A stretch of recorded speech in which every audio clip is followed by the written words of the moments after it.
안녕하세요. 오늘 저와 함께 8월 17일 속경과 에스겔 14장을 공부해 보도록 하겠습니다. 에스겔이 활동하던 그 옛날 고대 근동 지역은 이집트 또한 바벨론, 아수르 같은 큰 나라를 중심으로 해서 많은 우상들이 있었습니다. 그 나라에 주신도 있었지만 여러 잡신들도 있었고, 자연스럽게 그 시대 사람들은 종교다운주의, 많은 신들을 섬기는 그런 종교다운주의에 빠져 있었습니다. 그런데 이 우상 숭배에 먼저 빠진 나라는 사실 북쪽 북이스라엘이었죠. 아왕 시대에 아합이 시돈의 딸 이세벨과 결혼하면서 이세벨이 씹을 때 바알신 아세라신을 가지고 왔고, 이스라엘은 급격히 그 우상 숭배에 빠져들었습니다.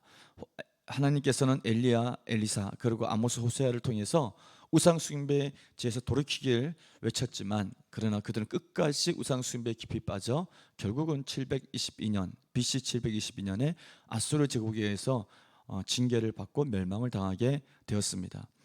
근데 남유다도 사실 조금씩 우상 숭배에 빠지고 있었습니다. 그 시작점은 역사적으로 보면 여호사밧 왕 때에 북이스라엘의 아합 왕하고 여호사밧이, 남유다의 여호사밧 왕이 정략 결혼을 시키죠.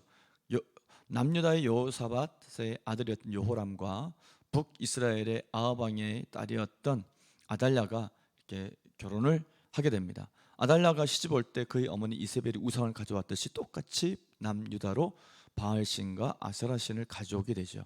그래서 남유다 또한 급격히 우상 숭배에 빠지게 됩니다. 결국 이 길에서 돌이키지 못했던 남유다 또한 BC 586년에 바벨론 제국에 의해서 하나님의 심판으로 또 징계로 멸망을 당하게 되는 것을 보게 됩니다.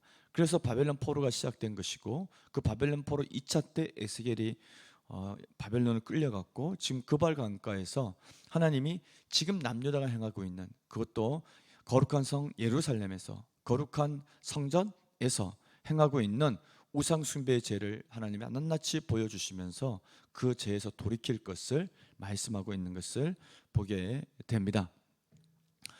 본문의 내용은 이제 그발 강가에 약 한 1만 명이 넘는 남유다 백성들이 끌려왔는데 그 중에 장로들도 있었습니다. 에스겔이 환상과 예언을 하니까 그 장로들이 찾아와서 에스겔에게 앞으로 이 유다의 운명에 대해서 어떻게 될 것인지, 아직까지는 남유다가 멸망하기 전이었습니다. 에스겔서 32장에 가서야 이제 멸망한 이야기가 나오기 때문에 멸망하기 전이었던 그 시점에 남유다는 어떻게 될 것인가, 우리는 언제 돌아갈 것인가 라고 하는 것을 묻기 위해서 하나님 앞에 나오는데, 그 나오는 장로들의 마음 안에 있는 그 신앙이 정말 우상 숭배로 가득한 그 이중적인 모습을 하나님이 말씀하시면서 그들이 돌이킬 것을 에스겔을 통해 얘기하는 것을 보게 됩니다. 이 사람들은 이제 이게 우상 숭배인지 모를 정도로 마치 이방신에게 점괘를 묻듯이 그렇게 마치 무당에게 나오듯이 에스겔에게 나왔고, 그리고 무당이 점괘를 알려주듯이 그렇게 하나님의 뜻을 알려달라고 얘기를 하고 있는 것이죠. 우상 숭배 만연해 있는 이스라엘 장로들의 모습을 보게 됩니다.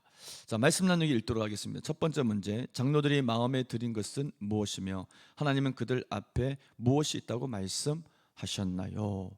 그들이 마음에 들인 것은 우상입니다. 그리고 그 우상은 결국 가장 큰 죄의 길이고 죄악의 걸림돌이 그들 앞에 있다. 그래서 하나님 이걸 이렇게 표현하거든요. 나를 배반하였다. 하나님 질투하시는 하나님인데 그 중에 가장 싫어하시는 것이 우상 숭배입니다. 그런데 장로들의 마음 안에 우상들이 가득하고 그들의 앞길은 죄악의 걸림돌이 있어 그들은 결국은 멸망의 길로 가게 되어져 있는 것입니다. 그렇게 말씀하셨습니다. 2번 문제, 하나님은 거짓 선지자들과 거짓 예언을 따르는 자들에 대한 심판을 말씀하시면서 이스라엘 족속에게 무엇을 약속하셨나요? 하나님은 거짓 선지자들, 또 거짓 예언하는 사람들, 이스라엘에는 하나나와 같은 사람들이 있었고, 포로로 끌려온 사람들 중에서도 자칭 선지자를 얘기하면서 거짓된 말들을 하는 사람들이 있었습니다. 그들을 향하여 심판하시겠다, 그렇게 얘기하셨고, 이스라엘 족속에게 무엇을 약속하셨을까? 11절 말씀에 보면 이스라엘 족속이 다시는 미혹되어 나를 떠나지 아니하게 하며 다시는 모든 죄로 스스로 더럽히지 아니하게 하고 그들을 내 백성으로 삼고 나는 그들의 하나님이 되려 합니다. 이렇게 얘기합니다. 하나님께서 이들을 이렇게 징계하시는 이유는 너희가 다시는 우상에 미혹되지 않고 다시는 그렇게 자신을 더럽히지 않고 정말 거룩한 하나님의 백성으로 내가 내 백성으로 삼기 위해서 그렇게 합니다. 난 너희 하나님이 되려고 하신다. 이렇게 얘기를 합니다. 자, 앞서 계속 유다의 죄를 하나님은 고발하시면서 이들을 심판하시고 징계하신다고 말씀하셨습니다. 그런데 또 한편으로는 그 징계의 목적, 심판의 목적이 이들을 정말 멸하고 죽이기 위해서가 아니라 이들을 용서하시고 이들을 회복시키기 위함이라는 것을 말씀하시는 것입니다. 이 말씀의 내용은 호세아서와 똑같습니다. 호세아를 통해서 하나님은 이스라엘 고멜과 결혼해서 아이를 낳으랬을 때 둘째 딸을 낳았을 때 로루아마 내가 이 백성을 다시는 긍휼히 여기지 않겠다 그렇게 이름을 지었고 세 번째 아들을 낳았을 때 로암미 이제는 내 백성이 아니다. 정말 끔찍한 심판의 선언이죠. 그런데 뒤로 가면은 다시 하나님 이렇게 얘기합니다. 내 마음에 긍휼이 불붙듯하여 내 마음을 돌이켜서 내가 어찌 너희를 버리겠느냐.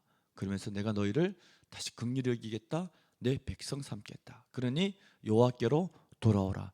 회개하고 여호와께로 돌아오라. 그렇게 말씀하십니다. 똑같습니다.